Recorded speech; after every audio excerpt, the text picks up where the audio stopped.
Olá, sejam muito bem-vindos a mais uma edição do Ginecologicamente Falando, o podcast do Departamento de Ginecologia e Obstetrícia da Universidade Federal de Pelotas. Eu sou a Mariana Caran, estudante de medicina da UFPEL, e no podcast de hoje vamos dar continuidade ao episódio anterior, que é sobre um tema super importante e frequente no nosso cotidiano, a litíase renal. Então continue com a gente para você entender um pouco mais sobre esse problema de saúde, né? O que será que é o cálculo renal? Como ele é formado? Quais são os seus tipos? Quais sintomas ele dá? Quando que é necessário fazer o tratamento cirúrgico ou medicamentoso para a retirada dessas pedras? Quais estratégias nutricionais devem ser propostas a fim de prevenir a formação de novos cálculos? Quando que eu devo procurar um atendimento médico? E o chá de quebra-pedra, será mesmo que funciona? Dando continuidade às perguntas, Dr. Saulo, e se eu tiver o caso, por exemplo, de um paciente que tem o diagnóstico de nefrolitíase, mas ele não quer de jeito nenhum fazer nenhum tratamento, ele pode ter complicações decorrentes desse cálculo? Quais são os riscos, né, que isso pode ter? Com certeza ele pode ter várias complicações. Inicialmente as mais comuns são dores, né? O paciente pode ficar com dores recorrentes, que inviabilizam o trabalho, inviabilizam ele ter uma qualidade de vida saudável. Mas também a gente pode ter os sangramentos, as chamadas hematúrias. Então o paciente pode ter sangramentos esporádicos, seja ele macroscópico, que é o que ali vê, ou até microscópico, que ele não vê, só vai aparecer nos exames de urina. E isso tudo pode evoluir ainda para um quadro de infecção. Aí já começa a ficar o problema mais sério. Então, pacientes que têm cálculos renais que não tratam, eles podem ter inúmeras infecções renais, as chamadas pielonefrites, e essas infecções renais, cada vez que ela ocorre, ela vai literalmente queimando glomérulo por glomérulo do paciente. Ele vai perdendo função renal. Então, de vez o rim funciona a 100%, ele já funciona a 98%, 95%, 93%, ele vai perdendo função gradualmente. Isso pode ser bem ruim, porque pode evoluir com o futuro. O paciente que leva cálculos há muito tempo dentro do rim, ele pode evoluir com uma perda total da função desse rim em algum momento. Então, ele pode ficar com um rim atrófico, né, um rim que não tem função, e pior, se ele tiver o outro rim ruim, ou se tiver cálculo nos dois rins, ele pode até evoluir para um futuro de hemodiálise, um paciente que entra em insuficiência renal por cálculos renais. E não é infrequente da gente ver isso, viu, Mariana? A gente vê isso principalmente nos pacientes que têm os cálculos coraliformes. A gente brinca na formação, como na época de residência e aí depois profissionalmente, que existe um cálculo que a gente chama aquele como se fosse um câncer para o paciente, que é o cálculo coraliforme. Ele normalmente é silencioso, ele não dá sintoma nos pacientes. E ele vai crescendo, crescendo, até ocupar por completo o rim, e o paciente só queixa que toda hora tem infecção urinária, toda hora tem infecção urinária, mas não sente às vezes nem dor. Então é um cálculo meio silencioso. E ele vai causando isso, vai estragando o rim gradativamente. E às vezes, quando tu faz o diagnóstico, o paciente já perdeu bastante de função desse rim, ou até já é um rim que não tem mais função. Então, para te ver a importância de acompanhar e de fazer o diagnóstico dos cálculos renais e fazer os tratamentos que têm que ser feitos em cada caso, que são individualizados. Exatamente, parece ser uma coisa simples, às vezes até inofensiva, mas que você pode até perder o seu rim, né? Olha a gravidade que isso pode levar. Por isso que a gente sempre bate na tecla a questão da ingesta hídrica, que deve, né, ser adequada de acordo com o seu peso. Exatamente. E uma dúvida que eu queria tirar contigo é: a nefrolitíase na gestação, eu devo tomar algum cuidado especial? Existe algum risco para o bebê? Sim, a nefrolitíase na gestação é uma coisa que é bem recorrente. A gente vê isso, de certa forma, com uma frequência até grande. O que que é importante? O paciente tem um cálculo, a paciente tem um cálculo durante a sua gestação e sabe que já tem esse cálculo, é mais fácil, que ela pode acompanhar com ultrassons periódicos e vai saber, olha, eu tenho um cálculo pequeno, se ele cair no canal do ureter, ele tem uma chance considerável de sair. Agora, muitas pacientes não sabem que tem o cálculo no canal do ureter. Então, essas são as pacientes que normalmente vão descobrir o cálculo durante uma cólica renal durante a gestação. Tá, Saulo, e aí? Teve uma cólica renal durante a gestação, o que que se faz? Primeira coisa, a gente vai fazer uma análise para descobrir o tamanho do cálculo, localização dele. E isso normalmente a gente faz com ultrassom. A gente evita a tomografia nas pacientes gestantes, principalmente no primeiro trimestre da gestação. Tá, Saulo, mas não pode, é proibido a tomografia nas gestantes? Não, não é proibido. Tá? A gente tem alguns protocolos que a gente já utilizava em São Paulo e utiliza-se já no mundo e aqui Pelotas e no Brasil, que são protocolos de baixa intensidade de radiação. Esse protocolo pode ser feito em alguns casos de mulheres que precisam avaliar, fazer uma tomografia estando gestantes, mas a gente sempre evita, a gente sempre tenta utilizar o ultrassom. Quando esses cálculos são cálculos pequenos, quando esses cálculos são pequenos, a gente pode fazer um tratamento medicamentoso, só controlar a dor da paciente e observar ela eliminar os cálculos. E é muito comum delas conseguirem eliminar. Agora, quando o cálculo não é eliminado, ou quando o cálculo é um cálculo grande, muitas vezes a gente tem que abordar, fazer algum tratamento, e o tratamento tende a ser cirúrgico. Ah, Saulo, mas operar uma gestante não é perigoso? Tem riscos, principalmente quando essa cirurgia é feita no primeiro trimestre. O momento ideal para se operar qualquer gestante por qualquer motivo, normalmente é o segundo trimestre da gestação, que é onde já está formada toda a parte neurológica da criança, ela está num período que dificilmente ela vai entrar em trabalho de parto prematuro, então é o momento ideal, o segundo trimestre. Mas muitas vezes acontece do paciente ter um cálculo no terceiro trimestre ou até no primeiro trimestre. Quando ocorre isso e ocorre um risco de vida para a paciente ou para o nenê, a gente tem que tratar igual. Só que aí o tratamento tem que ser um tratamento mais conservador. O que que a gente faz? É como se a gente drenasse o rim da paciente. A gente passa, durante uma sedação leve na paciente, um catéter chamado duplo J. Então, como se fosse um dreninho que fica dentro do rim, passando pelo canal do ureter, indo até a bexiga. E ele é todo furadinho, por ali drena a urina. Então, tu tira a paciente do quadro de urgência.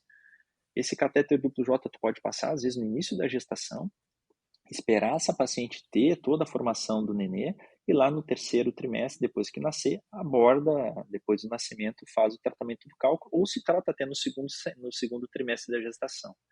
Eu teve um caso até que eu acho bem legal de comentar aqui para vocês, foi um caso em seguida que eu voltei de São Paulo aqui para o Rio Grande do Sul, onde uma gestante estava grávida do segundo filho, ela estava com 32 ou 33 semanas mais ou menos de gestação e tinha cálculos ureterais bilaterais obstrutivos.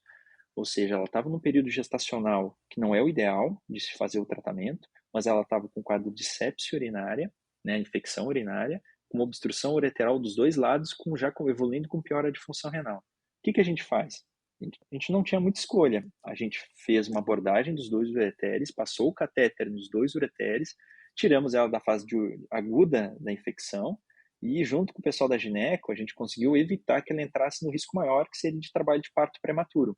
Ela chegou a ter uma ameaça de trabalho de parto e a gente controlou, junto com o pessoal da ginecologia, esse trabalho de parto prematuro.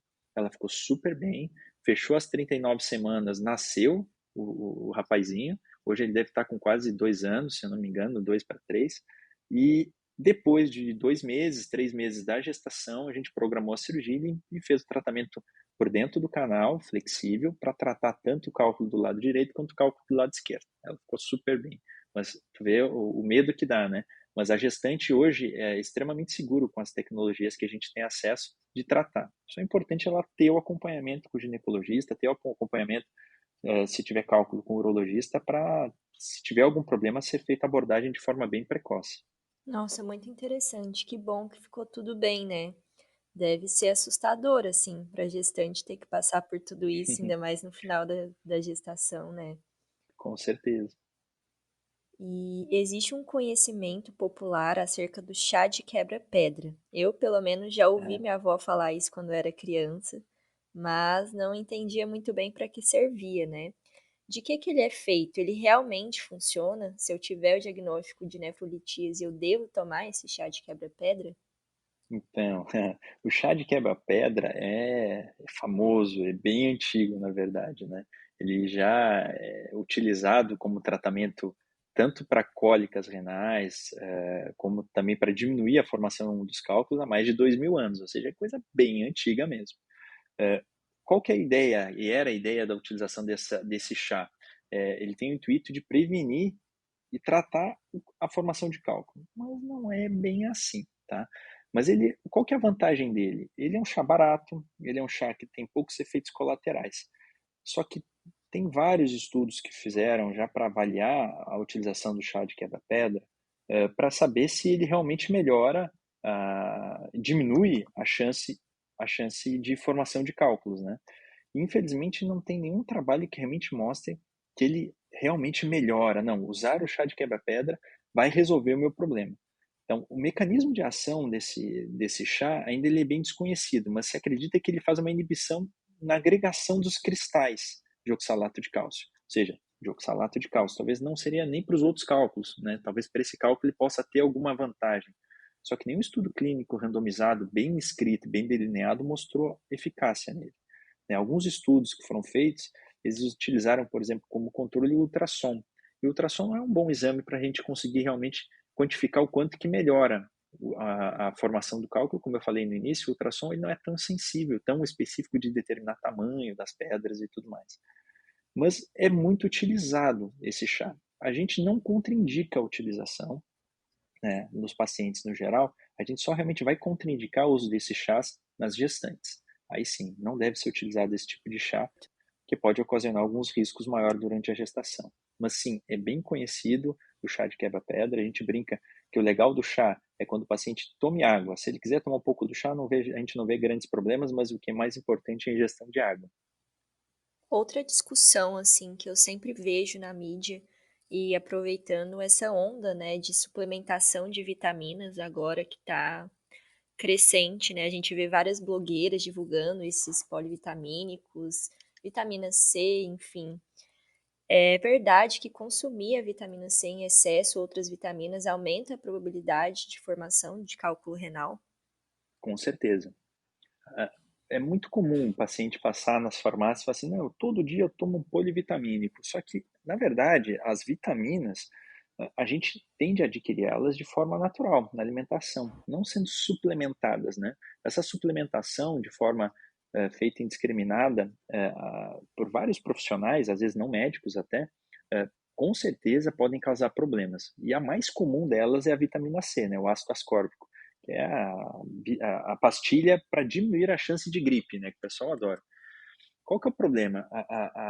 O excesso dessa vitamina C, tá? Vários estudos já mostraram que a ingestão dela acima de 2 gramas, ou seja, 2.000 miligramas por dia, aumentou em quase 40, 50% a eliminação do oxalato na urina. E o cálculo mais comum é o cálculo de oxalato de cálcio. Então, se tu disponibilizar já cálcio na urina e esse cálcio estiver lá com um monte de oxalato de cálcio dando sopa para ele se juntar, vai formar mais cálculo. Então, o excesso de vitamina C é um grande aliado na formação de cálculos renais. Então, a gente veementemente fala para os pacientes pararem com o uso abusivo da vitamina C, porque vão aumentar a formação de cálculos. Tá, Saulo, mas vitamina C tem no suco, né? Suco de laranja, suco de limão. A dosagem, a concentração é muito, muito menor. Chega a ser em torno de 90, 100 miligramas numa ingesta mais alta desse tipo de sucos. Ou seja, quando a gente faz a suplementação, os pacientes fazem, eles fazem sem controle, normalmente laboratorial ou médico, e acabam fazendo um abuso exagerado dessa vitamina e vai formar cálculo. É uma causa bem comum da gente ver na prática clínica a formação de cálculo por excesso de vitamina C. E um fato também super interessante que eu pesquisei foi que no verão, a incidência, né, ou seja, aquele número de casos novos de litíase renal, é até 30% maior comparado com outras épocas do ano. Por que que isso acontece? Bom, tem uma explicação bem fácil, na verdade, né? Principalmente para a gente que vive aqui no Rio Grande do Sul, onde a gente tem bem estabelecidas as estações do ano, a gente percebe isso até no dia a dia. No verão, se a gente tomar, como a gente conversou antes, a Mariana toma 2 litros de água todo dia. 2 litros de água todo dia no verão é uma coisa. 2 litros de água todo dia no inverno é outra totalmente diferente. Por quê? No verão, a Mariana ou eu, o Saulo, a gente vai perder muito mais água de outras formas, sem ser na urina. A gente vai perder na respiração, a gente vai perder no suor, né? Então a gente vai transpirar mais, né? Então os pacientes no verão tendem a concentrar mais a urina se não aumentar a ingesta de água. Então, chega a época do verão, eu tomo só meus 2 litros de água, às vezes pode ser insuficiente para eliminar de forma bem mais fácil esses cristais e assim vai aumentar o risco bastante na formação de cálculo. Um exemplo bem comum também é os atletas que fazem bastante atividade física, maratonistas, ou enfim, jogadores, esportistas, que ingerem pouca água. Porque eles ingerem às vezes 3, 4 litros de água no dia. Só que ele perdeu muito no suor, ele perdeu muito na transpiração na atividade dele do esporte. Então esses pacientes têm que suplementar um valor maior ainda do líquido. E no verão a gente tende a perder mais, né. No os pacientes falam para a gente no inverno: "Poxa, no inverno eu faço muito mais xixi do que no verão". E a gente quase não transpira, a gente só perde praticamente no su no na respiração. O resto tudo vai para o rim, é filtrado e a gente tem que eliminar pela urina. Então no inverno a gente vai urinar mais vezes do que no verão, se a gente tomar menos água, tomar uma quantidade igual de água entre o verão e o inverno. O verão a gente tem que tomar mais água, aí vai diminuir a formação desses cálculos, entendeu? Faz todo sentido mesmo. Exatamente. No início do podcast, a gente tinha comentado sobre a importância de encaminhar, né, esses casos para um especialista.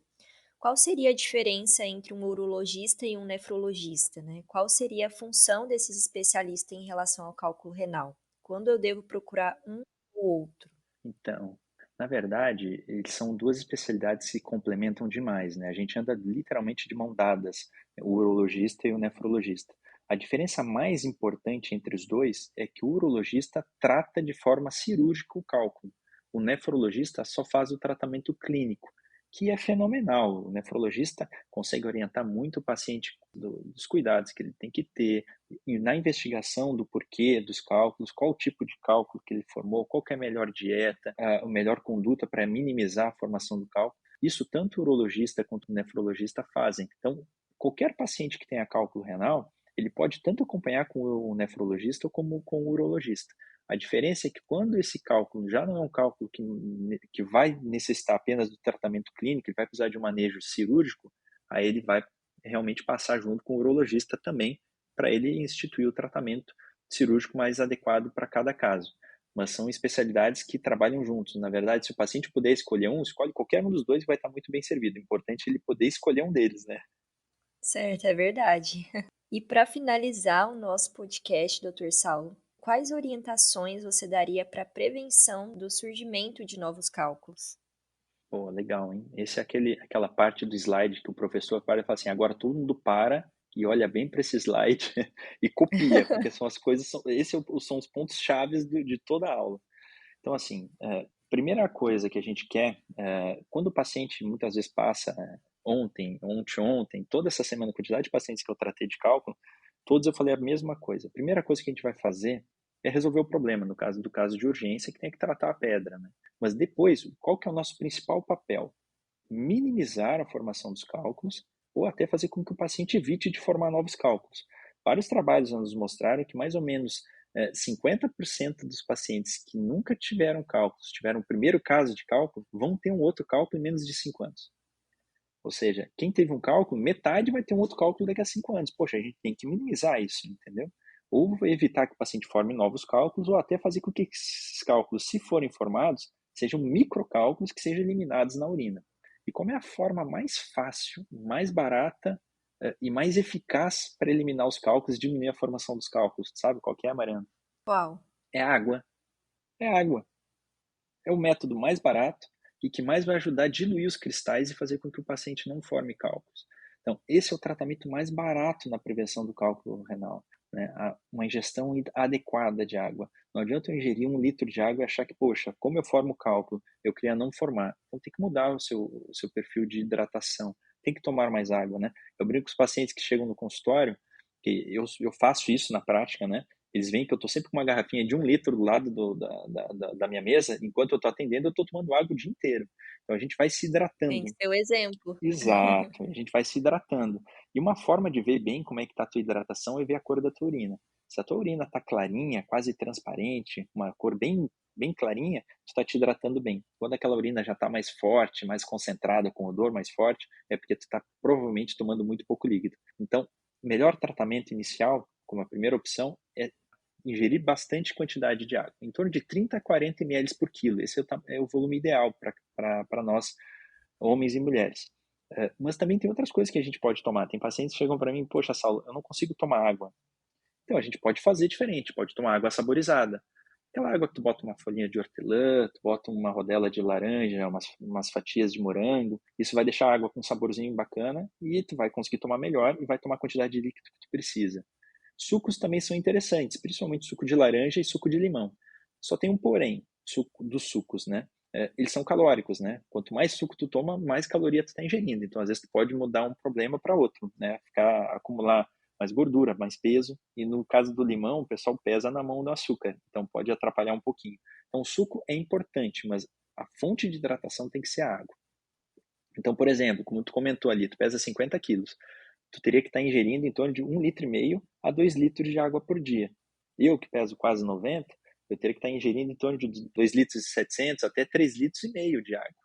Então, quanto maior o meu tamanho, maior o meu peso, mais água eu tenho que ingerir.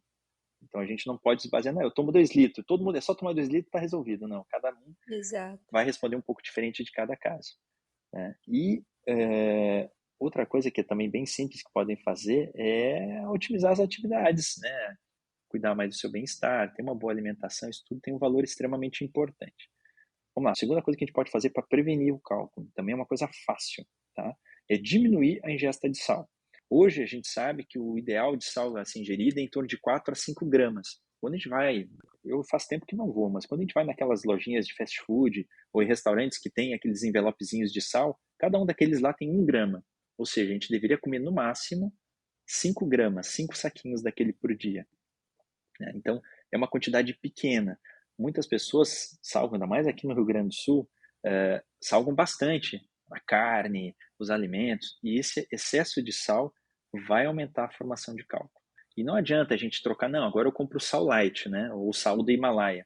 Se se tu manter o alimento muito salgado, pesar muito na mão, tu vai aumentar a quantidade de absorção de sal. Então, o ideal é a gente readaptar o nosso paladar a comer menos sal, né? Então, cada vez tu vai diminuindo a quantidade de sal, até que vai chegar um momento que tu vai perceber, quando tiver um pouquinho mais de sal, teu paladar vai perceber e não vai estar legal. Então, uma das formas de a gente minimizar a formação desses cálculos é diminuindo a ingesta de sal.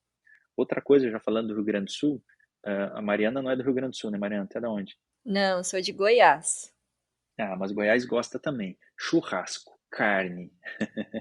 Qual É. que é o problema? A carne vermelha, a proteína de origem animal, ela aumenta bastante também a incidência de cálculos renais, né? A gente deveria ingerir em torno de 1 grama por quilo, mais ou menos, de carne por dia. Ou seja, a gente ingere muito mais. Então, isso aumenta o risco de formação de cálculo.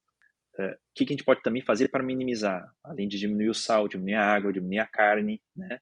Aumentar a ingesta de fibras. As fibras também ajudam a minimizar a formação de cálculos, da mesma forma que também reduzir vitamina C, como a gente falou, né?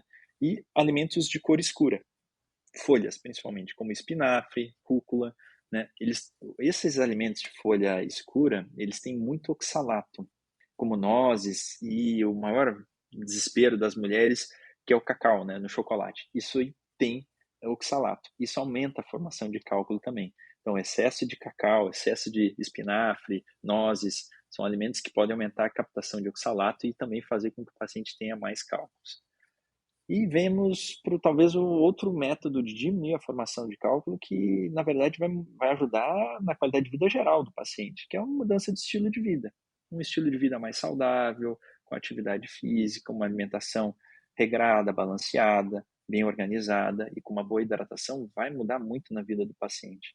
Então, seriam os pontos talvez principais. E todo paciente que tiver ou quer evitar a formação de cálculo ou já tem cálculo, um parâmetro extremamente importante é ele fazer o acompanhamento com o seu médico, né, com o seu urologista, com o seu nefrologista, com o seu clínico, com a sua ginecologista, para acompanhar esses cálculos, evitar que eles cresçam demais, evitar que eles comecem a dar problemas, para a gente conseguir tratar eles de forma precoce e evitar as complicações que podem vir pela formação dos cálculos, entendeu, Mariana?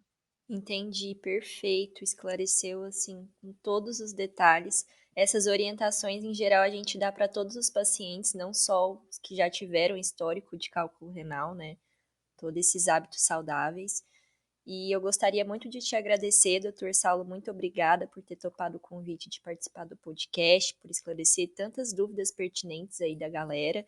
Espero que todos os ouvintes tenham gostado. Ah, que legal, Mariana. É super bacana, né, ver a posição de vocês, a criatividade de formar novos meios de comunicação, de passar informação e passar principalmente informação verídica, informação com padrão científico, né? Porque é importante que as pessoas, quando tenham esse acesso, saibam ter informações corretas para conseguir fazer o acompanhamento correto. Então, eu fico bem feliz de participar. agradeço bastante a ti, a toda a comissão que está organizando os podcasts de vocês da Universidade Federal. Então, eu fico super feliz e fico aberto até para próximas participações, se necessário. E é muito legal e eu gosto bastante desse tipo de interação, viu? Que bacana. Toda a equipe do Ginecologicamente Falando te agradece, viu? E pessoal, eu lembro que toda terça-feira temos novos episódios. Se possível, nos siga no Instagram, @ginecologicamente falando. Envie os nossos episódios para os seus amigos, amigas que considerem interessante de repassar o nosso conhecimento. E se gostarem do nosso conteúdo, também nos siga e faça uma avaliação no Spotify, que vai nos ajudar demais, né, a continuar propagando informações de qualidade, como desse episódio, que foi super relevante. Então, um grande abraço a todos e até a próxima semana. Um abraço, pessoal. Tchau, tchau, Dr. Saulo. Muito obrigada novamente. Um abraço, Mariana. Obrigado a todos.